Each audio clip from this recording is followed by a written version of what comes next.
அனைவருக்கும் வணக்கம். மனிதர்களாக பிறந்த அனைவருமே அடைய முயற்சிக்க வேண்டிய ஒரு மேன்மையான நிலை ஞானம்.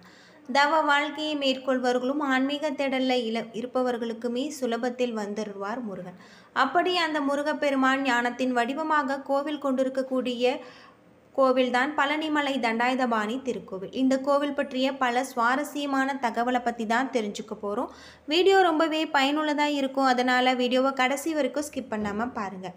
இது வரைக்கும் நம்ம சேனலை நீங்கள் இன்னும் சப்ஸ்கிரைப் பண்ணலைன்னா மறக்காமல் சப்ஸ்கிரைப் பண்ணிவிடுங்க.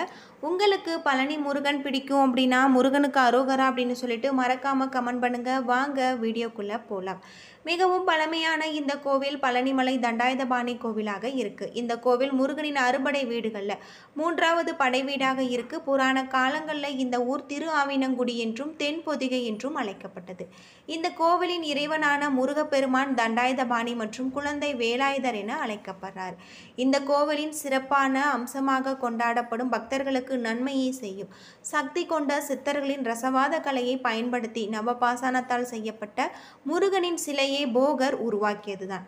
புராணங்களின்படி ஞானப்பழத்தை சிவன் பார்வதியிடமிருந்து தனது மூத்த சகோதரர் விநாயகர் பெற்றுக்கொண்டதால் கோவித்து கொண்டு இந்த மலையில் தங்கிவிட்டிருக்காரு முருகப்பெருமான். தந்தை சிவபெருமானும் தாய் பார்வதியும் எவ்வளவோ கெஞ்சி சமாதானப்படுத்தியும் இந்த மலையிலேயே தங்கிவிட்டதாக கூறிவிட்டிருக்காரு. அது மட்டும் இல்லாமல் பிற்காலத்தில் இந்த தலத்துக்கு வழிபட்ட தமிழ் மூதாட்டி ஔவையாருக்கு முருகன் காட்சி தந்த போது நீயே ஞான வடிவானவன் என பொருள் கொண்டு பழனி என அவ்வை போற்றிருக்காங்க. இதுவே காலப்போக்கில் இந்த தலத்திற்கு பழனி என பெயர் வர காரணமாக இருக்கு. தமிழ் சித்தர்களில் முதன்மையானவர்களில் போகர் சித்தர் ஒருவர். அஷ்டமா சித்திகளை கைவர பெற்றவர். இந்த மலைக்கு போகர் தவம் இருந்த போது அன்னை பார்வதி முருகன் மற்றும் சித்தர்களின் தலையான சித்தரான அகத்தியரின் உத்தரவின் பேரில் பழனி முருகனுக்கு நவபாசான சிலையை வடிக்கும் பணியை மேற்கொண்டிருக்காங்க. இந்த நவபாசான சிலையை வடிப்பதற்கு போகர் எடுத்துக்கொண்ட காலம் 9 வருடம். 4000த்திற்கும் மேற்பட்ட மூலிகைகளை கலந்து இந்த நவபாசான சிலையை செஞ்சிருக்காங்க. 81 சித்தர்கள் போகரின் வழிகாட்டுதலின்படி இந்த சிலையை செய்யும் பணியில் ஈடுபட்டிருக்காங்க. மிக அற்புதமான இந்த நவபாசான சிலையை மக்களின் நன்மைக்காக இறைவனின் உத்தரவின் பேரில் போகர் செஞ்சிருக்காரு. இந்த நவபாசான சிலைக்கு அபிஷேகம் செய்ய பயன்படுத்தும் சந்தனம், விபூதி, பன்னீர், பஞ்சாமிர்தம் போன்றவை பிரசாதமாக பெற்று சாப்பிடும் பக்தர்களின் எப்படிப்பட்ட உடல் நோயும் தீர்க்கும் தெய்வீக சக்தி கொண்டது. இந்த பழனிமலையில் போகர் சித்தரின் சமாதி மற்றும் போகர் சித்தரின் தனி சன்னதி இருக்கிறதாகும். இங்க இருக்கக்கூடிய முருகன் விக்கிரகத்தில் ஒரு கிளியின் உருவம் இருப்பதாகும். திருப்புகழ் என்னும் முருகனை போற்றி பாடல் தொகுப்பை இயற்றிய அருணகிரிநாதர் தான் கிளி வடிவில் இருக்கக்கூடிய பேறு பெற்றிருக்காரு அப்படின்னு சொல்லலாம். பழனிமலைக்கு செல்லும் வழியில் இடுமனின் சன்னதி இருக்குது. இடுமனுக்கு அதிகாலையில் பூஜைகள் செய்யப்பட்ட பிறகு மலை மீது வெற்றிருக்கக்கூடிய முருகப்பெருமானுக்கு பூஜைகள் செய்கிறாங்க. முற்காலத்தில் வாழ்ந்த இடுமன் என்னும் அரக்கன் தனது தோளில் ஒரு கட்டையில் சக்திகிரி, சிவகிரி என மலைகளை தூக்கி சென்று கொண்டிருந்தான். அப்போது இந்த பழனி மலையில் தூக்கி இரு மலையும் வைத்து களைப்பாறும்போது இங்கு கோவில் கொண்டிருக்கக்கூடிய முருகப்பெருமானுடன் சண்டையிடும் நிலை ஏற்பட்டது. முருகனுடனான சண்டையில் தோற்ற இடுமன் முருகனின் பக்தனானான். 2 மலைகளையுமே தூக்கி வந்த இடுமனை கௌரவிக்கும் விதமாக தான் பழனிமலை முருகனுக்கு காவடி தூக்கி செல்லக்கூடிய ஒரு முறை ஏற்பட்டிருக்கு அப்படின்னு சொல்லப்படுது. பழனிமலை முருகன் ஆண்டியாக தோற்றமளிக்க காரணம் கல்வியை பயிற்றுவிக்கும் ஆசிரியர் எப்படி கையில் கொம்பை வைத்துக்கொண்டு மாணவர்களை அடிக்காமல் அவர்களை அதட்டி கல்வியை கற்பிக்கிறாங்களோ அதே போல வாழ்க்கையில் எல்லாவற்றிலும் இருக்கும் நிலையாமையை நினைவுறுத்தும் மக்களை ஞான பாதைக்கு திரும்பும் ஞான ஆசிரியராக இந்த தலத்தில் தண்டத்துடன் காட்சியளிக்கிறாரு அப்படின்னே சொல்லலாம். திருவண்ணாமலை அருணாச்சலேஸ்வரர் மலையை சித்ரா பௌர்ணமி என்று எவ்வாறு கிரிவலம் வராங்களோ அதே போல் அக்னி நட்சத்திர நாட்களில் இங்கு பழனி மலையை கிரிவலம் செய்வது இன்னும் சிறப்புக்குரிய ஒன்று. இந்த கோவிலில் வரக்கூடிய பக்தர்கள் கிரிவலம் வந்த பின்பு 450 மீட்டர் உயரமுள்ள மலையை 690 படிகள் கடந்து செல்ல வேண்டும். நடந்து மலை ஏற முடியாதவர்களுக்கு மலைக்கு மேல் செல்வதற்கு ரோப்கார் வசதியும் இருக்கிறதாகும். இங்கு இருக்கக்கூடிய முருகப்பெருமானுக்கு நல்லெண்ணெய், பஞ்சாமிர்தம், சந்தனம், விபூதி போன்ற 4 பொருட்களை கொண்டு அபிஷேகம் செய்யப்படுவதாகவும் சொல்லப்படுது. பன்னீர் அபிஷேகம் மார்கழி மாதத்தில் மட்டும் பயன்படுத்தப்படுவதாக சொல்லப்படுது. முருகன் சிலை மீது வைத்து எடுக்கப்படும் சிரசு விபூதி சித்தர் உத்தரவால் பக்தர்களுக்கு வழங்கப்படுகிற அரிதான பிரசாதம். பொதுவாக சிவாலயங்களில் அன்னாபிஷேகம் நடைபெறும். ஆனால் பழனி முருகன் கோவிலில் விசேஷ நட்சத்திர நாட்களில் அன்னாபிஷேகம் நடைபெறுவதாக சொல்லப்படுது. ஒரு நாளில் 6 முறைக்கு முருகனுக்கு அபிஷேகம் அலங்காரம் செய்யப்படுவதாகும். ஒரு முறை அபிஷேகம் செய்து அலங்காரம் செய்துவிட்டால் பின்னர் அடுத்த அபிஷேகம் வரை மாலை சாற்றுவதோ பூக்களால் அர்ச்சனை செய்வதோ கிடையாது. திருப்பதி கோவிலில் பிரசாதமான லட்டு எவ்வாறு புகழ்பெற்றதோ அதே போல் பழனிமலை தண்டாயுதபாணிக்கு அபிஷேகம் செய்யப்பட்ட பழனி பஞ்சாமிர்தம் உலக புகழ்பெற்றது அப்படின்னு சொல்லலாம். இந்த பஞ்சாமிர்தத்தை சாப்பிடுபவர்கள் உடலில் இருக்கக்கூடிய நோய்கள் நீங்குகிறது என்பது அனுபவம் பெற்றவர்களின் வாக்காக இருக்கு. மேற்கு திசையில் இருக்கக்கூடிய கேரள மாநிலத்தை பார்த்தவாறு தண்டாயுதபாணி இந்த கோவிலில் வீற்றிருப்பதால் மலையாள பக்தர்கள் மிக அதிக அளவில் வழிபட்டு செல்வதாகவும் சொல்லப்படுது. தமிழகத்தில் இருக்கக்கூடிய கோவில்களில் கோடிக்கணக்கில் பக்தர்களின் காணிக்கை பெறக்கூடிய கோவிலாக பழனிமலை கோவில் அமைஞ்சிருக்கு. பழனி ஆண்டவரை வழிபடும் பக்தர்கள் சிலர் தங்களுடைய தொழில் வியாபாரம் கூட்டாளிகளாக கருதி மிகுந்த லாபம் பெற்ற பழனிமலை முருகனுக்குரிய பாகத்தை காணிக்கையாக கோவில் உண்டியலில் செலுத்துகிறாங்க.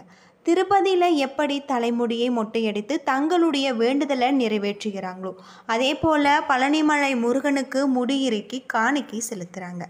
இங்கே இருக்கக்கூடிய போகர் சித்தர் சமாதியை வழிபடுவதால் இன்றுமே சூட்சும வடிவில் இந்த பழனிமலையில் வாழ்ந்து கொண்டிருக்கக்கூடிய போகர் நம்முடைய குறைகள் அனைத்தையுமே தீர்த்தருவால் ஆன்மீக ஞானம் பெற திருமணம், வேலைவாய்ப்பு, தொழில் வியாபாரம் மேன்மை அடைய போன்றவற்றுக்காக அதிக அளவில் இங்கு வழிபட்டு வண்ணம் செல்கிறாங்க அப்படின்னும் சொல்லப்படுது. அது மட்டும் இல்லாமல் இந்த கோவில் காலை 6 மணி முதல் இரவு 9 மணி வரை திறந்திருக்கும். பல்வேறு சிறப்புகளை கொண்ட ஒரு கோவிலாக தான் பழனிமலை தண்டாயுதபாணி கோவில் அமைஞ்சிருக்கு. பொதுவாக பழனிமலை தண்டாயுதபாணியை ஆண்டி கோலத்தில் தரிசனம் செய்வது சரியா அல்லது தவறா என்ற கேள்வி நிறைய விதத்தில் வந்திருக்கு. அது மட்டும் இல்லாமல் பழனிமலை முருகன் கோவிலில் இருக்கக்கூடிய மூலவர் சிலைக்கு மகத்துவமான புராண உண்மை கதைகளும் இருக்குது. ஒவ்வொருவர் தேவைக்காக ஒவ்வொரு ரூபத்தில் நாம் இறைவனை தரிசனம் செஞ்சு வரோம்.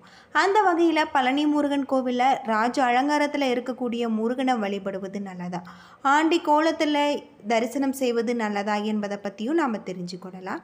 பக்தர்களாகிய நாம் இறைவனை தரிசிக்கும் போது சாதாரண கோலத்தில் இருப்பதை விட அலங்காரம் செய்த பின்பு கண்குளிர தரிசனம் செய்வதை தான் நிறைய பேர் விரும்புவாங்க.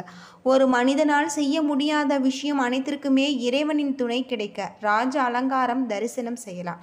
திருமணத்திற்கு வரன் பார்க்க செல்கிறோம் என்றால் திருமணம் நிச்சயமாகிவிட்டு என்பதால் பத்திரிகை கொடுக்கவும் ராஜ அலங்கார தரிசனம் செய்யலாம். புதுமனை வாங்குவது, விற்பது, வீடு கட்டுவது, கிரகப்பிரவேசம் செய்வது போன்ற நல்ல நிகழ்வுகளுக்கு நம்மால் இயலாத விஷயங்களுக்கு இறைவனின் ஆசீர்வாதம் கிடைக்க ராஜ அலங்கார கோலத்தை தரிசனம் செய்வது நல்லது. மனிதனால் முடியாத சில விஷயங்களுக்கு இவ்வுலகில் உண்டு.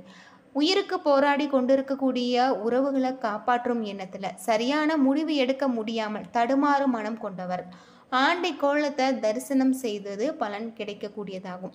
ஆண்டி கோலத்தை பெரும்பாலும் முற்றும் திறந்த ஞானிகளும் ரிஷிகளும் சித்தர்களும் வழிபடுவாங்க. குடும்ப நிலையை கடந்து வருபவர்களும் இந்த கோலத்தை தரிசனம் செய்ய போராடுவாங்க. மிகுந்த சக்தி வாய்ந்த ஆண்டி கோல தரிசனம் செய்வது மகத்துவமான ஒரு பலன்களை கொடுக்கக்கூடியதாக இருக்கு. ஆண்டி கோலத்தில் பழனி முருகனை தரிசித்தால் முற்றும் துறக்க வேண்டி இருக்கும் என்பது மெய்யல்ல. ஞானக்காரனாக இருக்கக்கூடிய இந்த முருகன் நமக்கு வீரத்தையும் தைரியத்தையும் ஞானத்தையும் கொடுக்கக்கூடியவராக இருக்காரு. முருகனுக்கு செவ்வாய் கிரகமும் குரு பகவானும் இருக்கிறதாகும். தீராத வழக்குகள் தீரவும் தீராத நோய்கள் விலகும். தீர்ப்புகள் சாதகமான வழக்குகளில் உள்ள உங்கள் பக்கம் நியாயம் கிடைக்கவும் போராடி கொண்டிருப்பவர்கள் முருகனை ஆண்டி கோலத்தில் தரிசனம் செய்து வழிபடுவது நல்ல ஒரு பலன்களை கொடுக்கும் அப்படின்னும் சொல்லப்படுது.